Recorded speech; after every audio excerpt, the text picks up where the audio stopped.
আমি আপনার 3টি প্রশ্নের উত্তর দেব, দেখা যাক আজকে আপনি ইসলাম গ্রহণ করেন কিনা।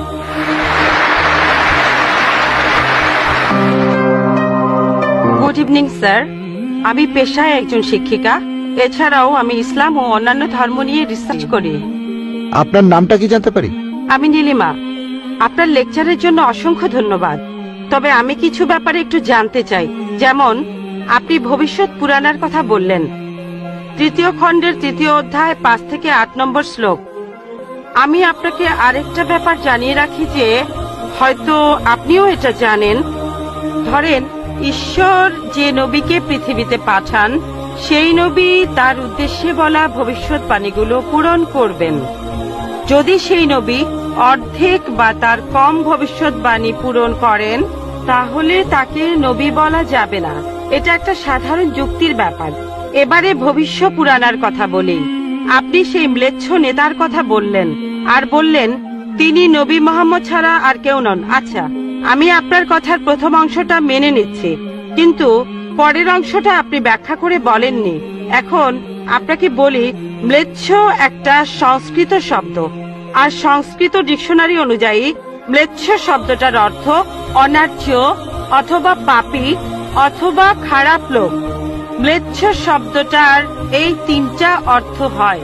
তাহলে কি বলা যায় মোহাম্মদ ছিল পাপী অথবা খারাপ লোক? আরেকটা ব্যাপার হলো, এই ভবিষ্যৎবাণীর দ্বিতীয় শর্তটা, সেটা হলো তিনি একটা মরুস্থলে জন্মাবেন। মরুস্থল এর অর্থ মৃতদের স্থান, কারণ মরু শব্দটা এসেছে সংস্কৃত মৃ থেকে, যার অর্থ মৃত্যু।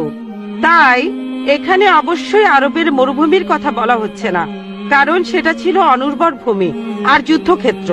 এরপরে আমি 3 নম্বর পয়েন্টে আসছি। এই ভবিষ্যৎবাণীতে বলা হয়েছে যে এই ম্লেচ্ছ নেতা তিনি গোসল করেন পঞ্চগাভিয়া আর গঙ্গা নদীতে। আর এটা আমরা সবাই জানি যে গঙ্গা নদী, এই নদীটা আরবে নয়, গঙ্গা নদী রয়েছে ইন্ডিয়ায়। এটা পৃথিবীর সবাই জানে। এবার পঞ্চগাভিয়ায় গোসল করা সম্পর্কে বলি। পঞ্চগাভিয়া মানে গরু থেকে উৎপন্ন 5টা উপাদান।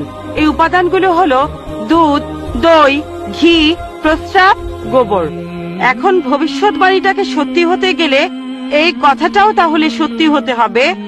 আপনি কি আমাকে পবিত্র কোরআনের এমন কোন আয়াত দেখাতে পারেন যেখানে বলা আছে যে মোহাম্মদ গোসল করেছিল গঙ্গার জলে বা সেই 5টা উপাদান দিয়ে, অর্থাৎ দুধ, দই, ঘি, প্রস্রাব আর গোবর?